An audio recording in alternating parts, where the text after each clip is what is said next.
Once again, my name is Oluwatoyin Adigbite Moore. I'm the Executive Director, West Africa for the African Venture Philanthropy Alliance.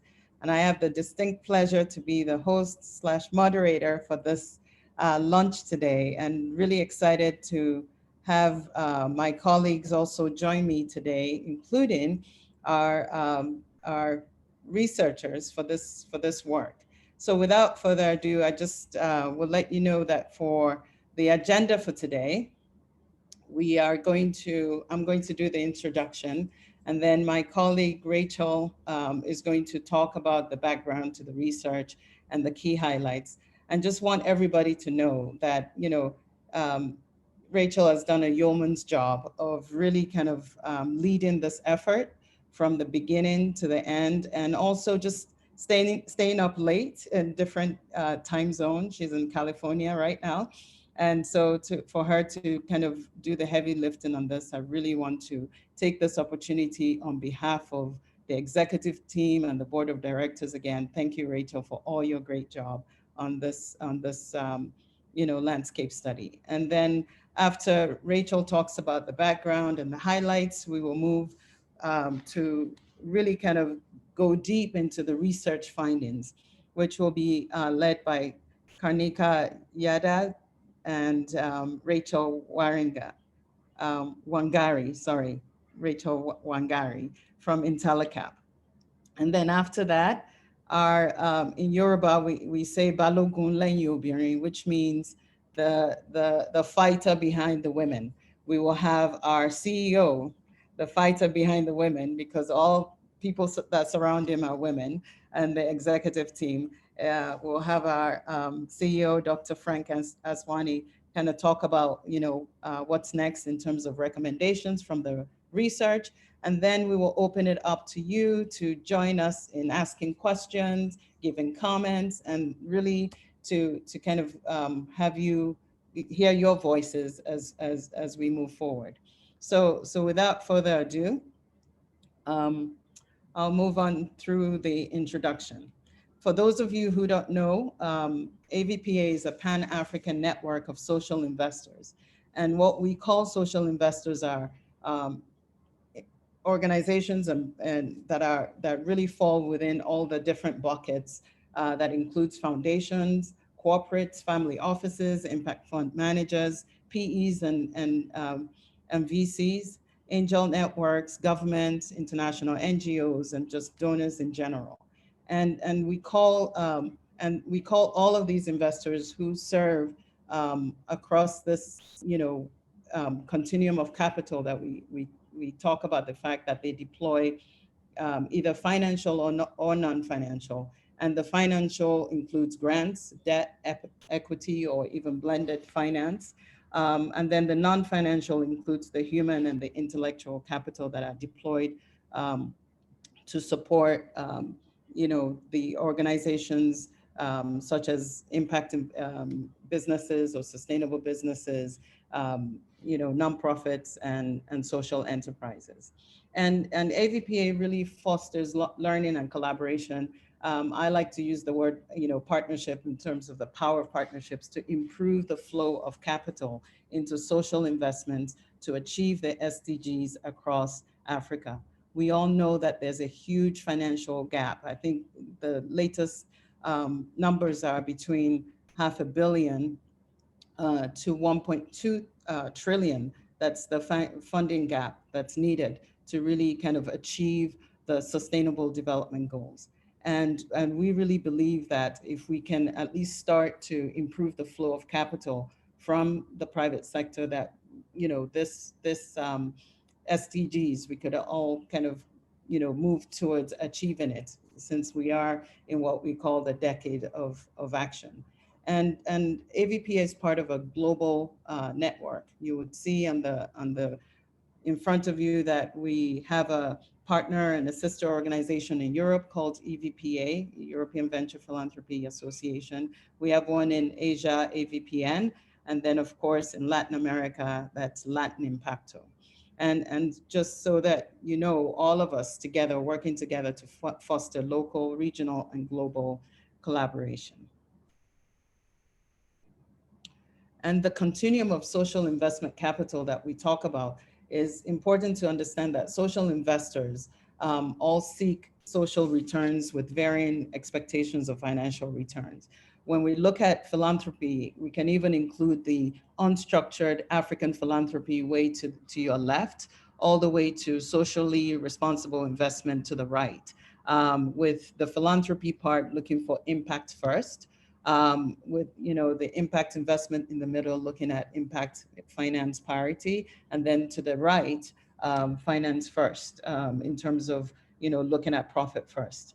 And then when you go into what they deploy, I already mentioned earlier, either financial or non-financial, broad of sets of tools that they use to meet the needs of the investees on the demand side. So the and our focus on is really on the supply side of capital. And I should mention that we're really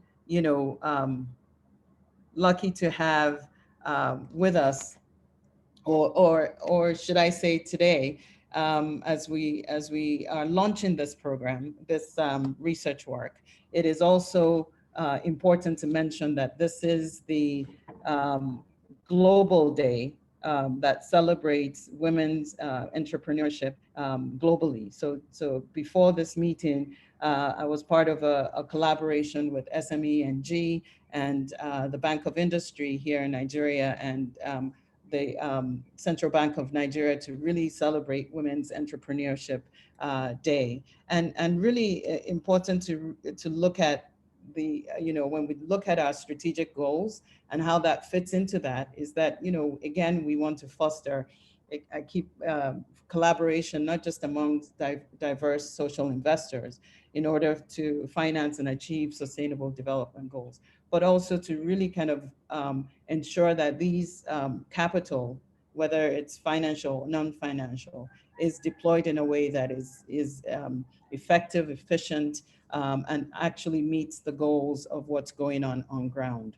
So one of the key areas around our strategic goals is to look at how we understand the problem. And when we talk about the problem, the gaps that we have within the financial and the non-financial gaps against the sustainable development goals, and really kind of show that capital must be deployed more effectively and creatively to address major challenges. I know that we all know that the pandemic is one major challenge that everyone is dealing with. But in addition to that, we're also dealing with, all the other, as we call, intersectionality around, issues of social justice that are going on across the world, that also kind of visited us on October 20th 2020 here in Nigeria with the End SARS movement. So there's a lot of social injustice that are going on in addition to the pandemic. And we really need to look at how do we collaboratively across all of our different silos, including, you didn't see on the chart earlier, the faith-based community and our diaspora membership to really kind of join hands together with government, private sector, and social sector to really address social challenges, not just in Nigeria, but across the world. I mean, across Africa and obviously across the world as well, since we are part of a global network. The other area of strategic goals includes investor education and innovative finance. It's really interesting to really look at,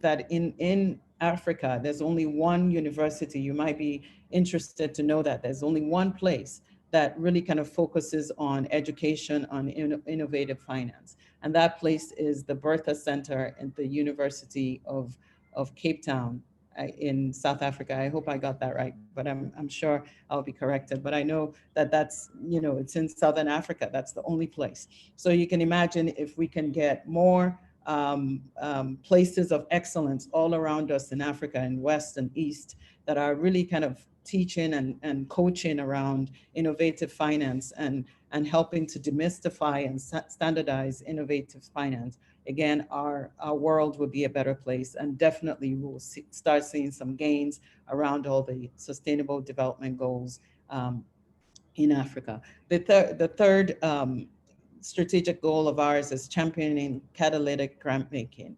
A lot of philanthropic organizations are in the situation where they're so used to just giving grants, and so again, with this new movement of social investment and the development, in the last decade on the continent, it's really important to really look at the importance of having philanthropic institutions even consider themselves as investors, and that money that they use as grants can be used to de-risk money that comes in from other investors, from the right hand sector, especially our private sectors and corporates that are looking to invest in good deals, but are afraid because of the due diligence and different things that maybe some of our the end users don't, the investees don't have. So having, philanthropic institutions um, as catalytic grant makers and investors really helps in what we're trying to do. And then finally, connecting social actors across borders. Again, fostering African leadership and collaboration among local funders and global players. Very important to understand that. And moving forward, you know, this work, this research that's been done, and one of the areas that we need to look at is that nothing can be done on this magnitude without the help of major donors who really kind of support this ecosystem building and really looking at social investment as a place where we can continue to grow and foster this, power of partnerships, activating this power of partnerships across the different silos.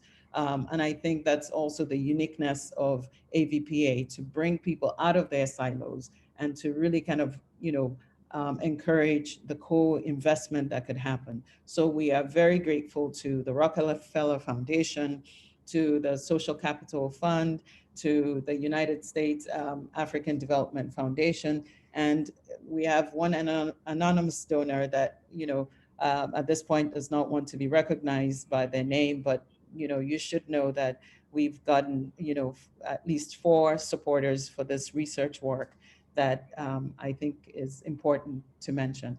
And of course, I would like to mention, goes without saying, that our board of directors, led by our own chairman, Mr.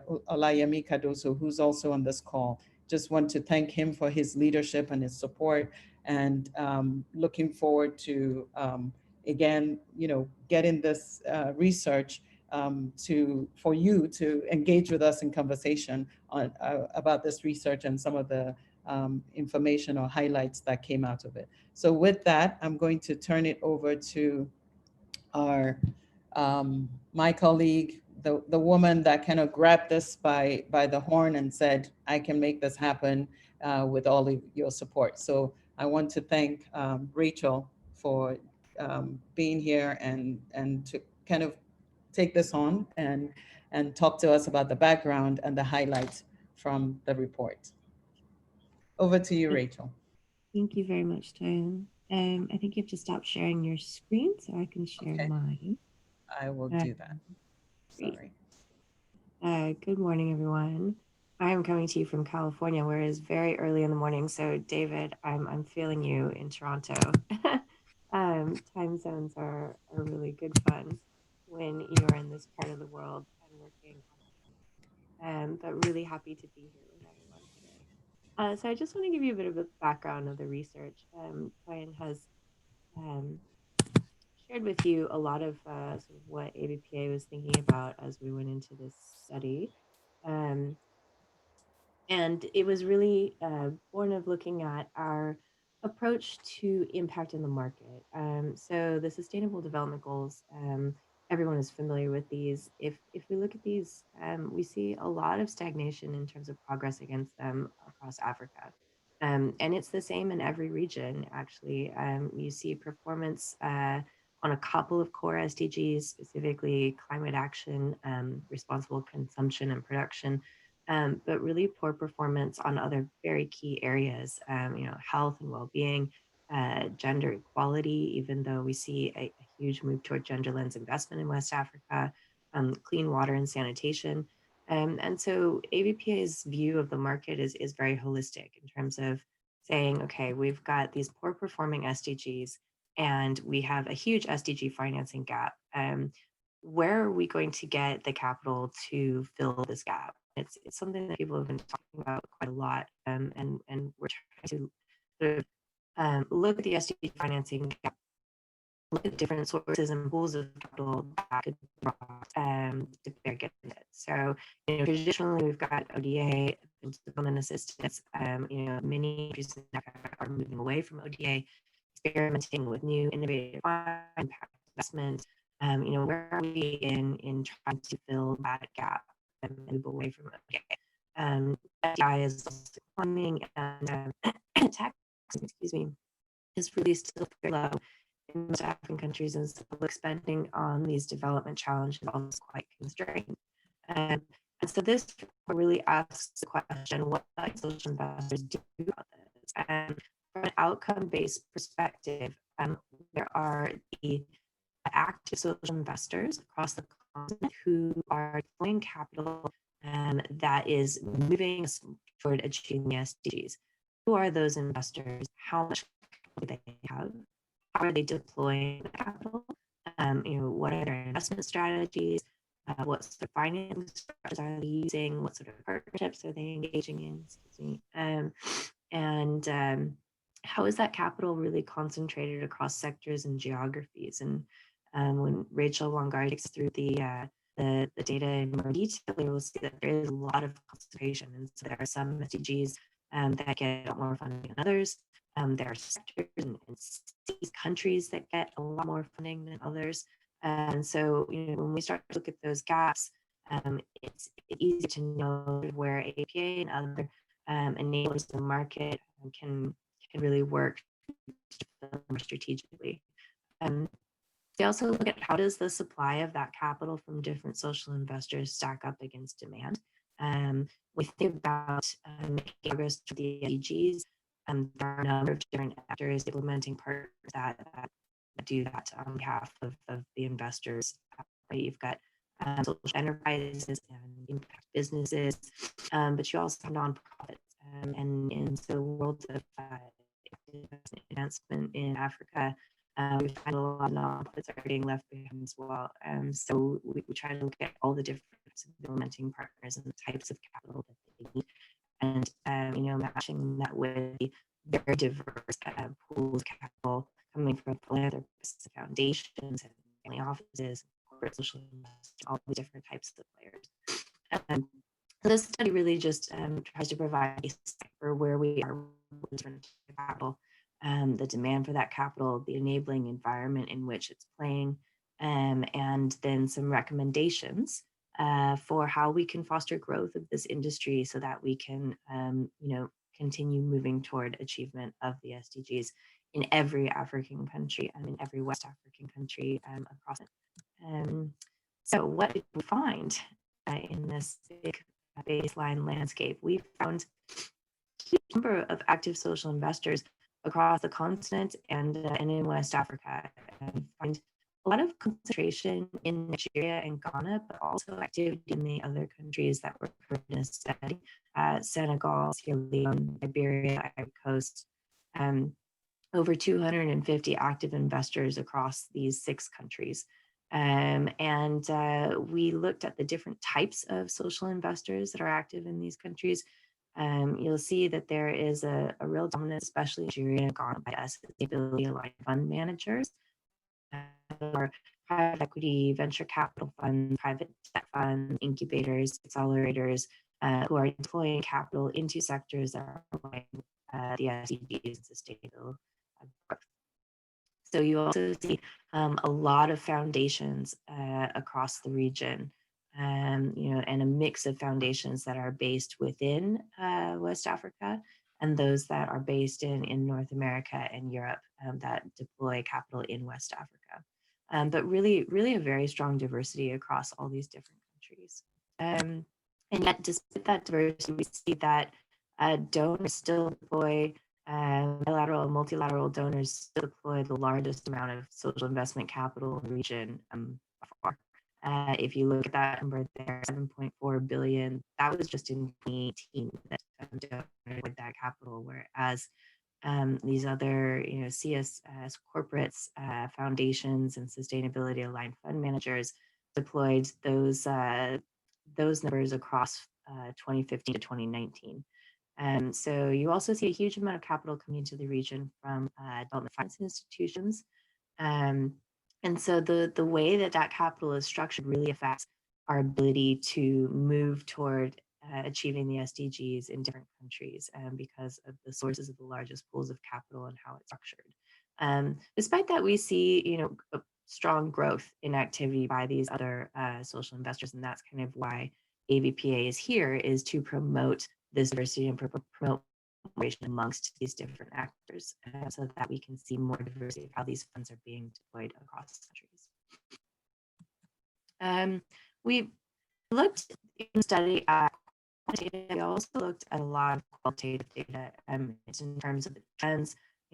How is the deployment of social investment capital changing across the region? We looked in the study period, the last 5 to 10 years in different areas, and we found that West Africa specifically, there are a lot of highly active family foundations compared to other regions in East and South Africa.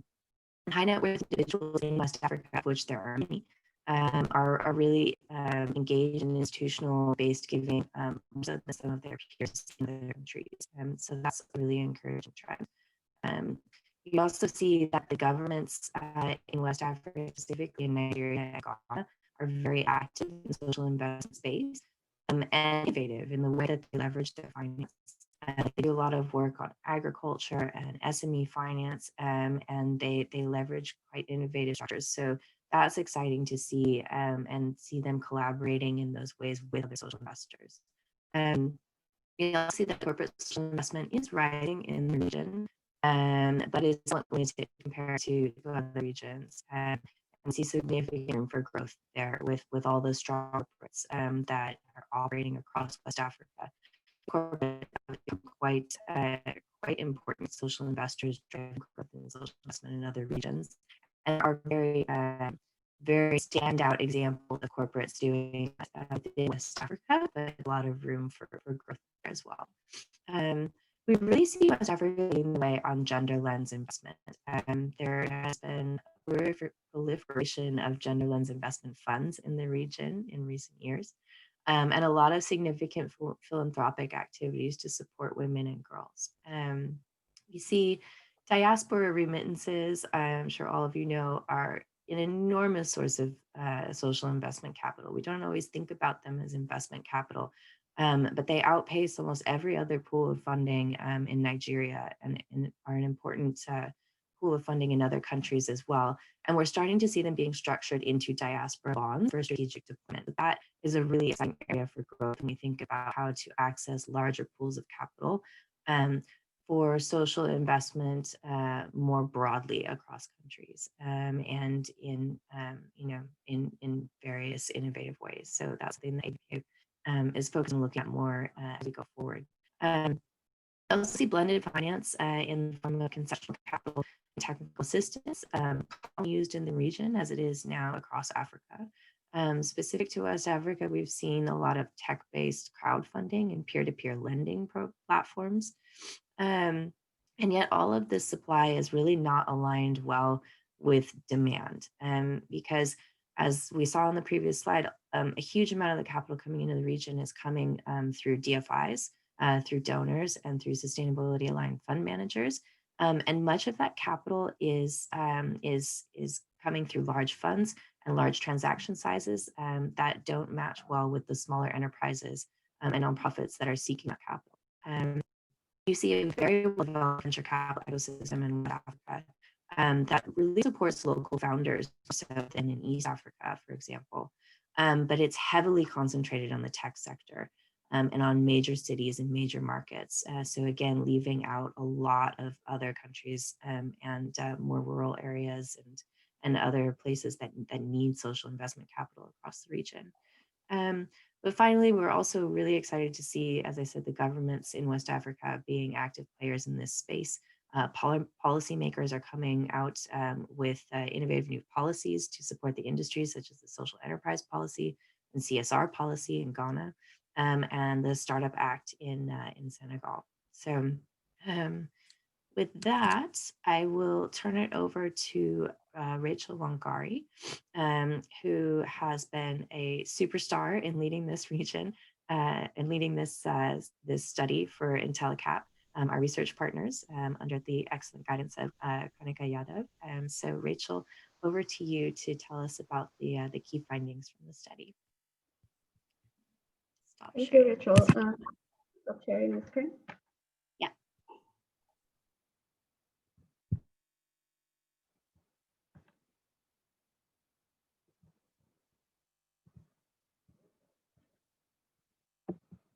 Okay.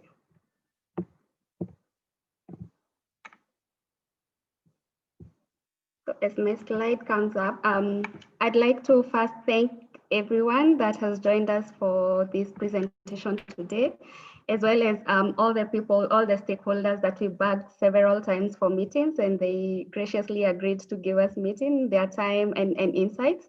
This was really appreciated and has gone a long way in helping us build the research.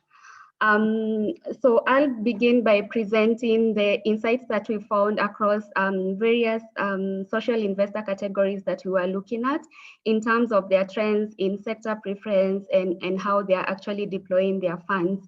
And the aim for this and looking across various social investor category was really to identify where the gaps are, where most of the funding is, and really see how the gaps can be filled in. I'll also do some summary insights on the demand side as well as the enabling environment side.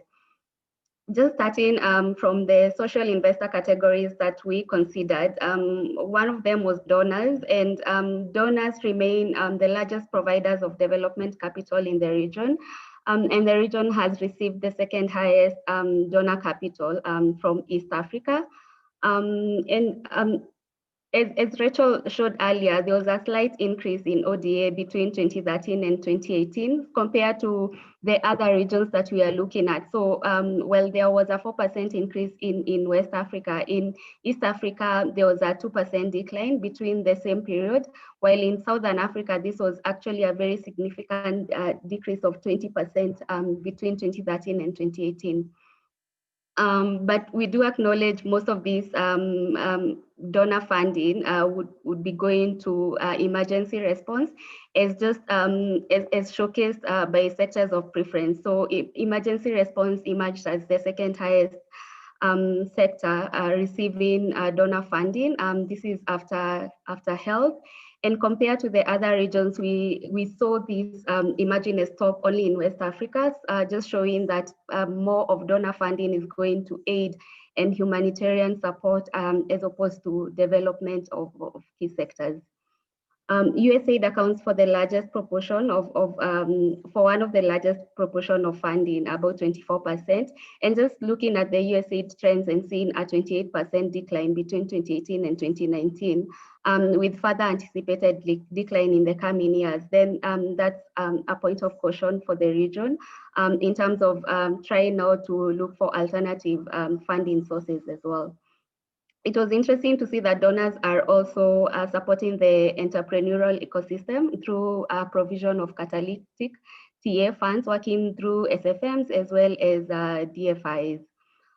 So just looking at the proportion of donor funding to government expense, this we saw is low in Ghana, Cote d'Ivoire, and Senegal compared to Liberia. And this again comparing with East Africa, where a significant proportion of government expense is in form of ODA, is a big difference between the regions that we saw. And what really this implies for the region is that they really need to find efficient ways of leveraging their local government funds, as well as mobilizing more catalytic financing to attract private capital. So just looking at DFI investments, what we saw was that these are highly concentrated in terms of sectors and geographies. And similar to East and Southern Africa, the top 3 sectors which emerged as financial services, energy, and agriculture account for quite a significant proportion of the portfolio of DFIs. This was 57% in West Africa, but compared to East and West, East had about 78% and Southern about 81%. So this is less concentrated in West Africa when you compare to the other 2 regions, but still high, considering the 3 sectors account for more than 50% of the portfolio. We looked at the country spread, and we did see Nigeria emerging as the top destination for DFI funds with 47%, and Ghana and Ivory Coast following that. Debt was what is commonly used by DFIs in the region, with direct investments mostly made to businesses being the most preferred investment strategy. But we did observe that there was a decline in direct investments from 2015 to 2019, as DFIs shift from doing direct investments to investing through the intermediaries or the funds. We also sought to understand how TA is viewed by DFI, and what came out is that TA is an integral part of DFI deals, with most of the DFI setting aside TA funds funded by donors and international foundations, and this they deploy working with external consultants. And again, just to mention that this is mostly post-investment TA. Gaps were identified in provision of pre-investment TA. We also looked at what we define as sustainability-aligned fund managers, and these cut across PE, VC, debt funds, and incubators and accelerators. And what we saw is that there's a high concentration of investments in the financial services sector, which took a significant proportion of the SFM funding. And this was followed by energy and agriculture. This is again quite similar to what we saw in the other 2 regions, with the 3 sectors again emerging as the top 3 preferred sectors across. In terms of geography, there's a high geographical concentration, similarly to what we saw in East Africa, with Kenya topping SFM deals with more than 70%, and Southern Africa with more than 80%.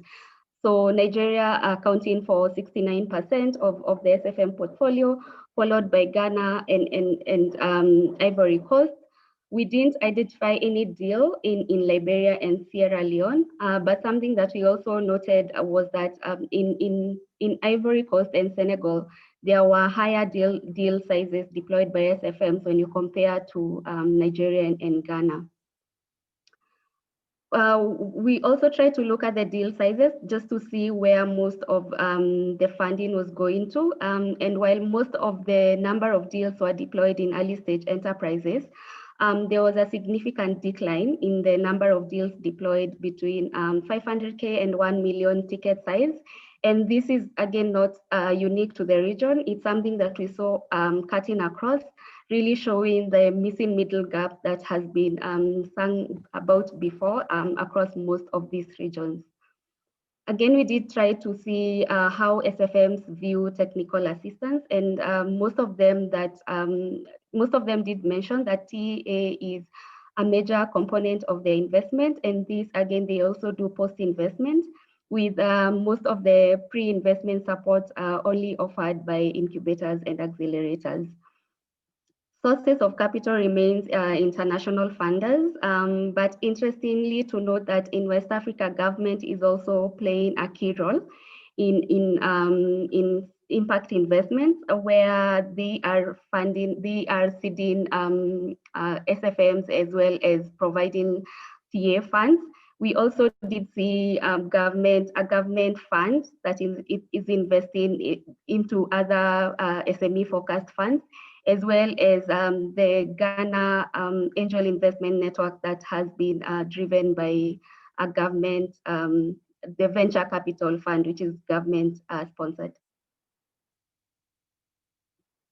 We also sought to see where corporates are focused in terms of their social investments and how they are doing that. And we did identify active CSIs, particularly from the banking and manufacturing sectors. And these are working through their operating foundations as well as their CSI arms. And a high concentration of these has been to health. But again, CSI is playing a key role in coming in to address crises that come in form of disaster and humanitarian crisis, which accounted for the second highest proportion of the portfolio. CSIs are also majorly working through NGOs and the public sector. And public sector, again, when it comes to deploying of funds that are focused to addressing disaster and humanitarian crisis.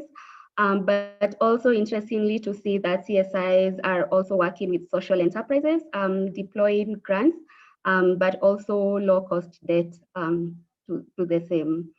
We saw opportunities for, we identified opportunities for corporates to really come in to support the growth of the sector through incubation and acceleration programs. This is happening, but it's also at a low scale. So just comparing this with North American CSIs and what they are focused on, we saw a high focus on entrepreneurship and economic development. And this is highly driven by CSIs like MasterCard Foundation that have launched big entrepreneurship programs in the region. And also most of these CSIs, North American based CSIs, have been implementing programmatic interventions through government and NGOs, but then there's also an increasing shift towards supporting early stage enterprises with grants and low cost debt. We also sought to look at the philanthropies and family foundations that are based in the region, just to see again how they are working. There's a high focus on entrepreneurship, and this could be attributed to the high focus by Tony Elumelu, which is one of the top family foundations in the region, and that has had a quite significant focus on entrepreneurship. And just seeing the difference between the top sector and the next sector, which is education and health. Most of these funding from Family Foundation is deployed through the operating foundation, where they run their own programs, but also working through government and academic institutions. One thing that really stood out was on the transaction size of family foundations in the region, an average transaction size of 19 million. This is significantly higher than was in Southern Africa, for example, that was about 10 million. And in East Africa, that was about 270K. So USD, just looking at that big difference really shows that there's willingness by family foundations in the region. And when this money or when these funds are leveraged well, could have significant impact. We also observed higher transaction sizes, particularly for donations towards disaster relief and humanitarian crisis. Most of the funding has been in form of grants and donation, but again, there's an increase in debt equity investments into enterprises. Just comparing this with North American Family Foundation, in terms of sector focus, these have highly focused on health initiatives, but also just seeing agriculture and WASH take the top three focus areas for North American foundations. Bill and Melinda Gates is the main North American Family Foundation active in the region. And this could also explain why there's a high skew towards health, because BMGF has a huge focus towards health initiatives. Comparing the transaction sizes, this we saw was about 1.1 million USD. Just comparing that with the Regional Family Foundation, you see it's quite a lower size. We did look at angel investors as well, and we saw there is a momentum that is coming up with a number of angel investor networks established in the last 5 years. But given how nascent they are, most of them have not been able to really close a lot of deals. And again, just looking at the business models that the angel networks are adopting. So only 10% of them operate as pooled investment vehicles, where they deploy funds, where they mobilize funds from different angels and deploy that together. But most of them operate as networks or structured groups for sourcing and investment facilitation. Looking at sectors of preference, we saw a high focus on sectors that are not too strongly aligned to SDGs, like consumer goods and e-commerce and information technology, where what we got from the interview was that there's potential for higher returns in these sectors. Angel investments have largely been made in Nigeria, which accounted for 90% of the investments that we identified. And looking at the average transaction size is about 170,000 USD, compared to what we saw in East Africa of about 350K USD. So you see that in West Africa, this is slightly lower. We also looked at faith-based giving, just to understand where most of the faith-based funds go to, and health and education sectors are the most supported sectors by faith-based funds, with a lot of missionary hospitals and schools that are operating in the region. We also saw institutions providing scholarships to needy students. And with what we propose is that with the large funding base and active reach of faith-based organizations, there's potential to really see what are the potential models for engagement with other social investors to achieve maximum impact, also on other sectors, other crucial sectors such as water, sanitation, and hygiene. We also did look at diaspora remittances, and the region has received the highest amount of remittances when you compare to East and Southern, largely driven by Nigeria, which received 24 billion just in 2018. What we noted is this remains mostly unstructured, with potential for diaspora bonds emerging in Nigeria and Ghana that have or are planning to issue diaspora bonds to raise funds for critical sectors. So this is looking on the demand side and the trends and challenges that are there on the demand side. We looked at both social enterprises and impact businesses, as well as non-profits that are also recipients of social investments. As I mentioned earlier, the missing middle challenge persists in the region, with a consistent decline in number of deals that are deployed between the 500K to 1 million ticket sizes. And as I mentioned, this is not a unique challenge to West Africa. It's also a challenge that we identified in East and Southern. Funding has been flowing to the same enterprises. Just analyzing the top 10 companies that attracted funding, they accounted for 72% of the total funding by SFMs, with 18% of the deals made into these companies. So they are receiving the largest ticket sizes. That means they account for the largest proportion of the funding. Again, this is not a unique challenge to the region. It's a challenge that we also identified in the other two regions that we focused on. Interesting to note that in West Africa, more of the funding was going to locally owned and managed enterprises in comparison to East Africa.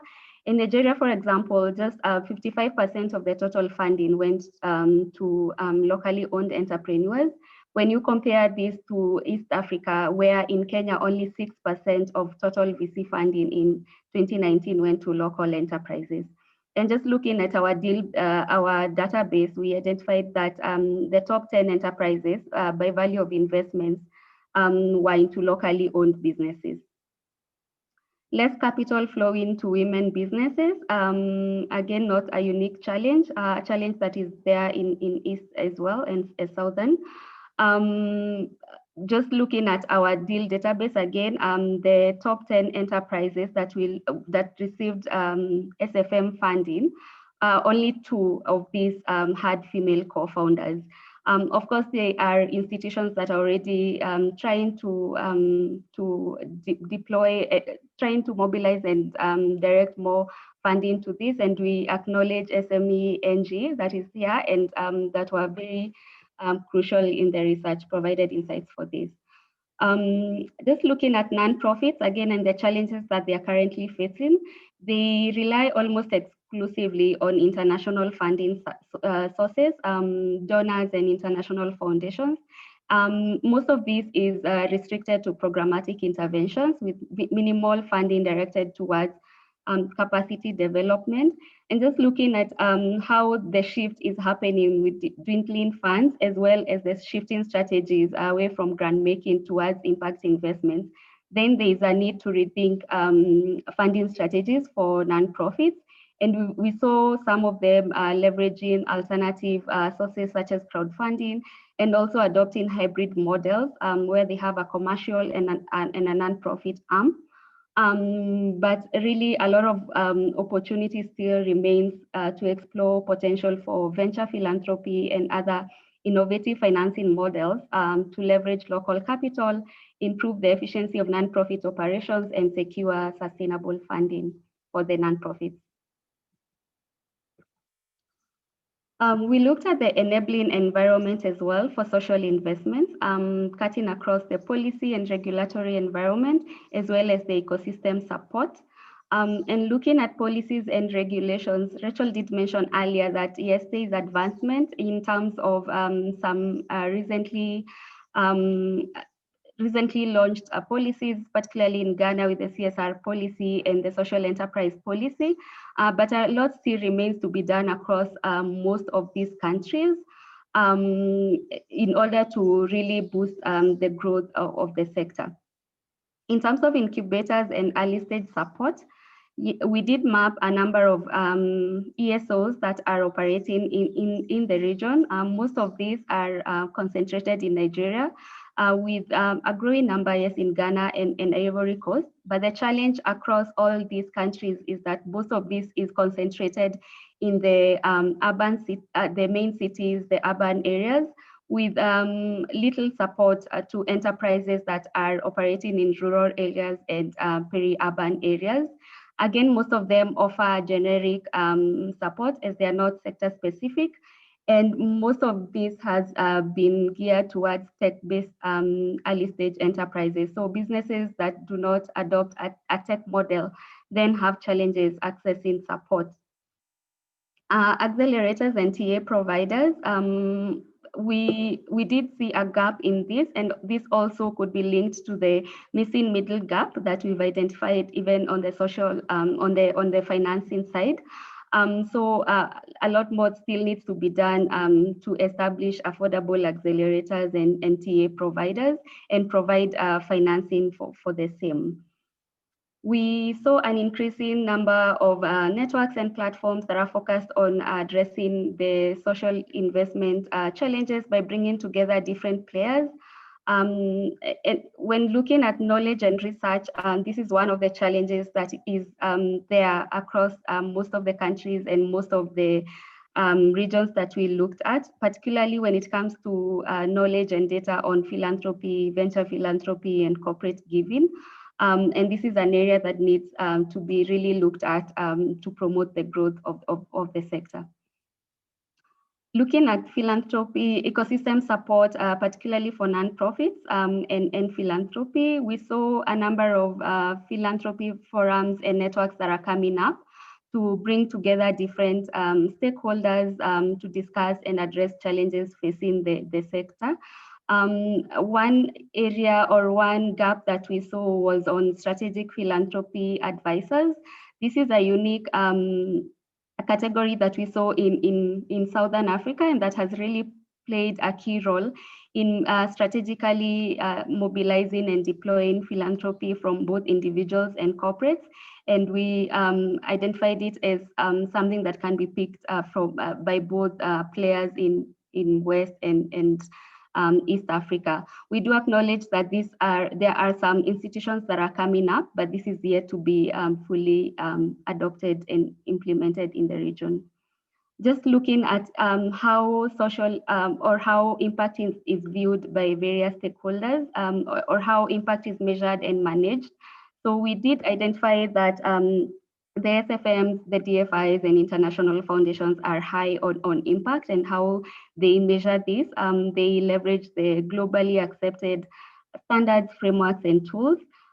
For the local players, this is highly based on the institution itself, and thus it becomes a challenge when you're presenting impact data for the industry. So there is a need to sort of standardize the matrices as well as the frameworks leveraged.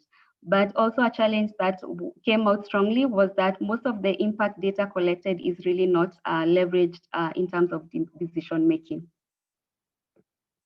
I'll stop there and hand over to Frank to take us through the next steps in terms of the recommendations and the areas for future research that the research identified.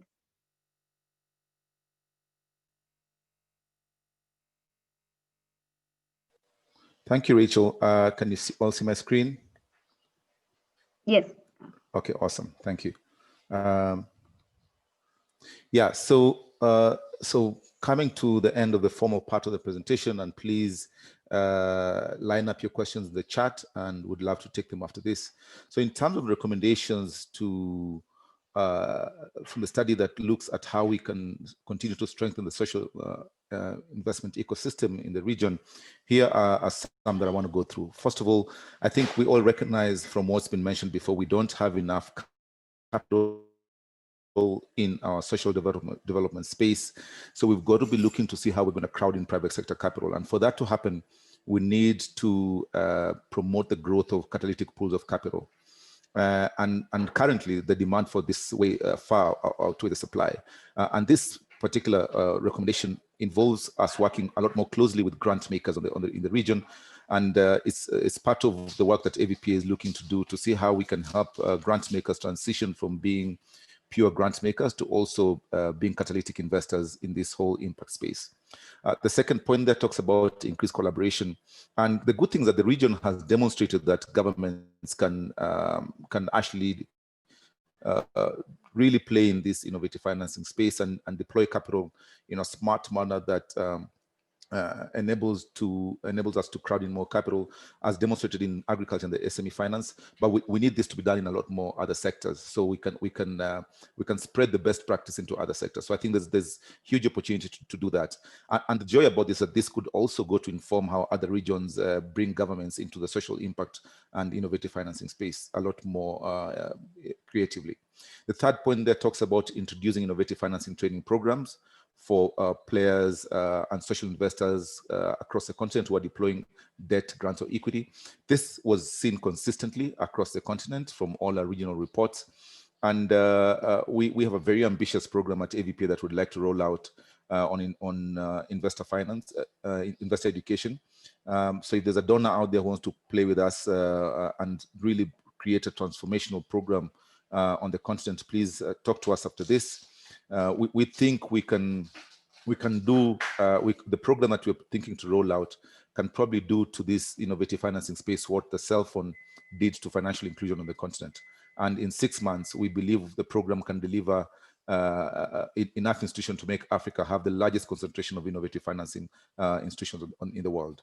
So, and we know we need it. If we've got to close that $1.2 trillion gap for SDG financing annually, we need to have more players understanding how to play in this space. And for that to happen, we need to have enough innovative financing training programs happening on the continent. The fourth point there talks about TA toolkits and looking especially at nonprofits, because and the trend is also very consistent across the continent. The traditional sources of funding to nonprofits are drying up, and nonprofits have got to think about how they'll do something different in trying to attract capital. They still have a really critical role to play in Africa's development, and we've got to support them into looking at alternative ways of accessing capital. The fifth point talks about philanthropy advisors. I think Rachel Wangari talked quite a bit about that. And this illustrates a part of the value of a study like this, where we take some of the best practice from one region and see how that can support enhanced giving in other regions. So this was particularly prominent in South Africa, and we think if other countries can adopt philanthropy advisors, it would be hugely beneficial in how we can mobilize capital into the social space. The legal and regulatory framework, once again, we think there's quite a bit of work that needs to be done in that space. If we look at what's happening elsewhere, I think there's some emerging trend. The Startup Act that's being rolled out in Tunisia, Senegal, Rwanda should be replicated a lot more aggressively across the continent. We're seeing Kenya and South Africa rolling out the social entrepreneurship acts that are going before Parliament now or shortly. We see South Africa leading the way with tax breaks for people donating grants to social impact organizations. Some of these are things that we're already seeing happening. One of the other things that we'll aim to do as AVPA is also look beyond Africa for best practices. So we're going to be leveraging our networks in Europe and Asia to see what can we learn from them, and also what has Latin America done to try and enhance the kind of the space and the ecosystem around social investing for greater capital deployment. Data and knowledge, I don't need to say much about that. We all know how that's important to help us not only inform the decisions we make, but also tracking the impact of our investments. And then diaspora funding is of particular interest in West Africa because of the amount of money that comes in through diaspora, the diaspora into the countries in West Africa. So we think there's a huge opportunity for these West Africans for West Africa basically to leverage what comes in from the diaspora, but also the faith-based institutions. I think modern churches could play a different role in today's world because we know we tithe a lot to our churches. And some of that money could be used to enhance some of the economic opportunities, especially targeting young people. In East Africa, we see a lot of opportunities around things like SACCOs, which are saving societies. So each African area has some really unique sources of revenue that are very Afro-different. So you would probably only find them in Africa, only find them in a certain region. And I think we need to be able to look at the uniqueness that we bring to the table and leverage that capital that's available. In terms of future research, we acknowledge that the study is not comprehensive, but the joy about it is it pops up some really interesting potential future study and research opportunities. We intend to repeat the study every 2 to 3 years so we can track trends of change. But in terms of just some of the research opportunities, as we look at the application of things like innovative financing in tools like blended and catalytic capital financing structures, there's real opportunity to look at how these are being done in different sectors, especially some of our key strategic sectors per country or per region. I think the second point there is very important, and how do we ensure that blended and innovative financing for smaller transactions, because majority of our investors play in under $5 million type of transactions. How can we enable them to still be able to deliver maximum impact with more innovative type of approach to financing? I think benchmarking of CSI policies to provide best practice. And the good thing about this is as more and more of our organizations and corporates go multinational, with the free trade agreement, we can move some of these lessons around very quickly across multiple countries. So I'm hoping we can leverage that and see how to best transfer those lessons from one country to another. Diaspora bonds, I think we've spoken about that, but also think about engaging the diaspora in the diaspora, not necessarily once the money is landed in Africa. How can we be a lot more strategic by talking to them in the US, in the UK, and other countries that they live in, to see how we can organize them from that end and be deliberate about how the money comes and where it goes. Strategic collaboration, especially as I mentioned, faith-based giving, that's a really interesting area. Data gathering we've spoken about. TA models we've spoken about, and especially seeing how those can support local entrepreneurs. Case studies, because this whole innovative financing space is a very, it throws out very bespoke models. There's hardly any two models that will be 100% the same. It's very important that we are able to share the different case studies emerging as people implement these programs. And we commit to doing that. So we've just, on our website right now, if you go, you'll find we have a value hub. And the value hub is there to capture and make available resources that speak to pretty good examples of impactful models that are being implemented across the continent. And this looking at especially at things like impact investing and venture philanthropy. And then demand side research still has a lot of work to be done, and especially trying to see how we can support NGOs and social enterprises with their new funding models going forward. I'd ask all of you to please stay in touch with us. You'll find our social media contacts there. And if you can, please add info@avpa.africa into your address book, because you'll be receiving a fair amount of stuff coming from that email address. So if you can, so that we don't end up with your good content going to your junk mail. Others, thank you, and Toyin, back to you. Thank you very much, Frank. Thank you, Rachel, the two Rachels, Rachel Keeler, Rachel Wangari. I think I got it right this time.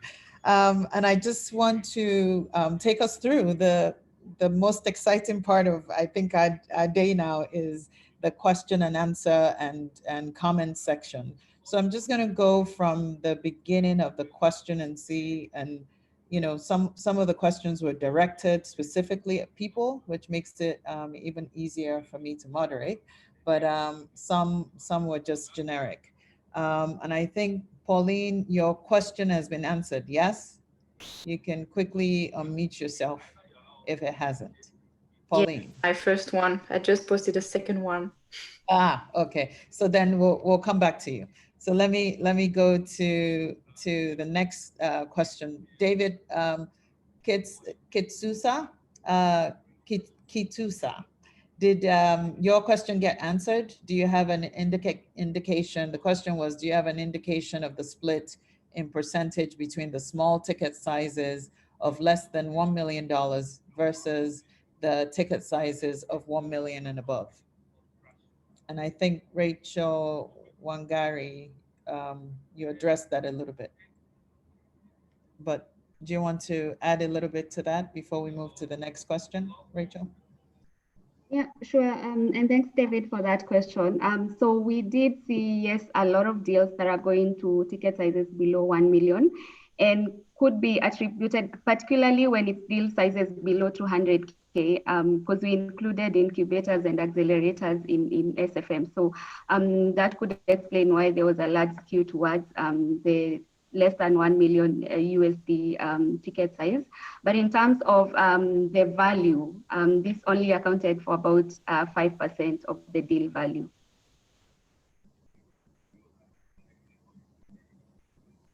Okay. Thank you. All right. So moving on to the next question is from Nike Akerele de Souza, who says, this is for also directed to Rachel, or anybody else on the panel can answer this as well, that she's really surprised that education does not appear to be prominent based on our findings. SDG 4 does not appear on the radar, given that sub-Saharan Africa has one of the largest access to education issues and poor learning outcomes. What are your thoughts on this? Any investments in education technology? How do we address the huge youth unemployment when we're not investing adequately into education and human capital development in a continent with over 60% youth? So, who wants to take this one? Rachel, do you want to? Rachel Keeler, do you want to go first, and then Rachel can support? Sure. Okay. Yeah, so youth employment is something that we look at closely in the reports. We did a case study in each of the landscape studies on youth employment across the region. We've gone through and sort of noted the different youth employment programs that exist across West Africa, and there are a fair number, and there are a lot of donors specifically looking into this space. I think in West Africa, there's a large investment by the World Bank in youth employment, but you really don't see many investments from the sustainability aligned fund managers or from DFIs into education. And a lot of the youth employment programs are not focused so much on early stage education. They're looking instead at entrepreneurship. So we agree with Unike that there needs to be a lot more investment and widespread investment in education. And maybe Rachel Wangari could talk about specific deals that we did see in education, because I know there have been some, but they just, in terms of the volume of capital and the number of those deals, are not as many as you see in financial services or in agribusiness or energy. Yeah, I'll just add, sorry, I lost you for a minute, Rachel, but just to add to what I'm sure you mentioned was that we saw very minimal focus, and I think it's definitely because of the returns that are there in other sectors. So SFMs and DFIs prefer to invest in financial services, in energy and agri, as opposed to education. And that's one of the areas that is really coming out with major gaps, and that's a lot of need for catalytic capital that can drive in more commercial capital to that. We saw some foundations that are coming up, really focused on investing in enterprises that are solving education challenges. So that's one trend that is coming up, and hoping that more foundations and even SFMs would focus on that. But really there is quite a high need for catalytic and capital in that space. I think in South Africa, you see, especially from a CSI perspective, a lot of corporates do put money in education. South Africa specifically, that is very common, and especially in ECD. So you also get that regional differentiation in that context. Great. Thank you all. So moving on, Thelma Akio, one of our partners here in Nigeria, SMENG. I know that Rachel Waringa mentioned the organization in her comment, and I also mentioned that we just got off a Women's Entrepreneurship Day program with in partnership with SMENG. She mentions that the report may need some inclusion, that there's some information missing that she would like to add. So I would really like to encourage her to use info@avpa.africa to send any sort of comments, any sort of several points that you mentioned to be included. But if you have any other questions or clarification, I'll open the floor for you to say anything at this point, Thelma.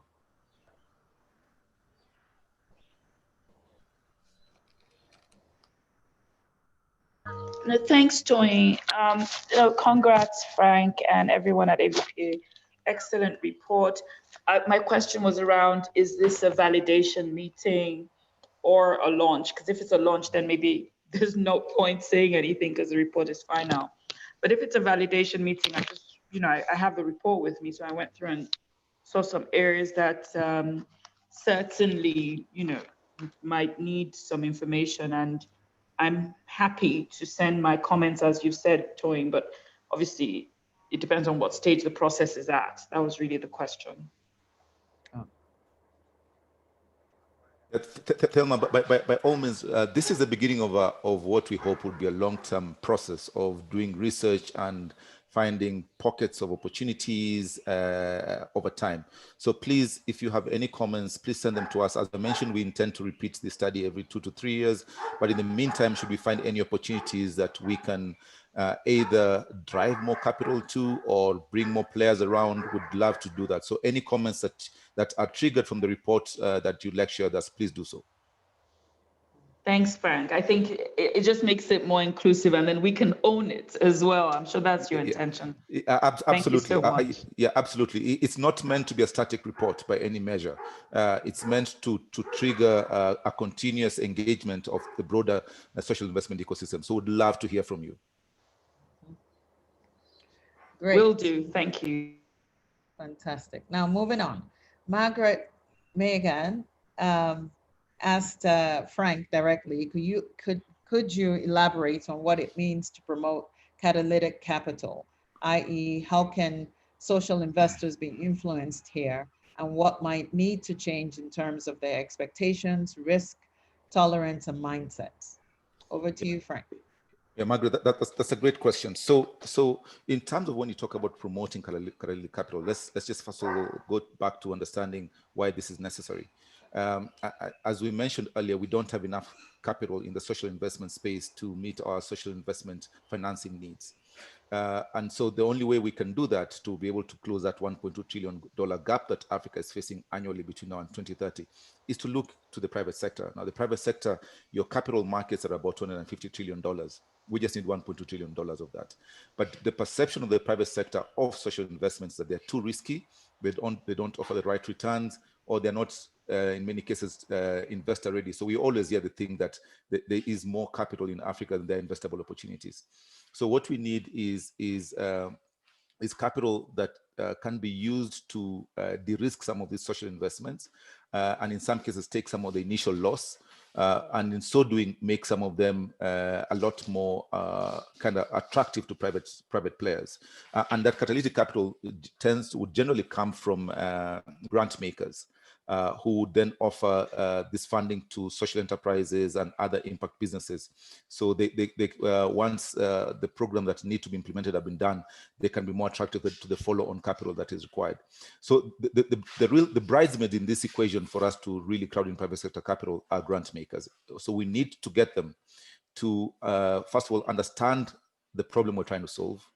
Secondly, understand the significance of the capital that they're sitting on.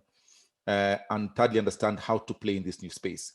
And for them to play in this new space, it means they diversify from being traditional grant makers to understanding some of these new innovative financing structures, like impact investing, venture philanthropy, how to play in blended finance, including things like outcome-based financing. So there's quite a bit of education that is required, both at management level of the grant makers and at board level, so we can unlock a bit of this capital. But I think there's been huge successful models globally built on the blending of catalytic capital and mainstream capital in unlocking opportunities in the social investment space. Thanks, Frank. That's really super helpful. Appreciate it. Thank you. I just wanted to add to that, Frank. I think what you said, the education piece is really important. And just one more thing is we've been hearing a lot of feedback when we talk to members based within the regions, that what they really want to see is a demonstration of what the impact of those grants would be. And I think that there's a resistance to feeling more separated from the impact of their grants if they engage in these different structures, and also need to understand those structures, which can often be complex and confusing and difficult. And so, we're really looking at how do you demystify innovative finance, especially for smaller transaction sizes, and really create strong evidence and connection to the impact for those grant makers. Because if you think about, for example, a family foundation or a family officer trust that's been giving grants directly into their community in different countries in Africa, then they see the impact immediately of that grant. Whereas an impact investor comes along and says, "Hey, put your grant in my very complex, interesting, new innovative structure," and they say, "Well, what is going to be the impact of that capital, and how do I understand that, and how do I feel it and see it and touch it?" And so I think that's a really important part of this education process that Frank was talking about. All right, so I think final question, and then we can open it up. Like I said, you can raise your hand, or if there's any other questions that you want to ask. But the final question that I see on the chat box here has to do with diaspora bonds. And Pauline asked, "I'm not familiar with diaspora bonds. Could you kindly explain how that works?" So who wants to take that question?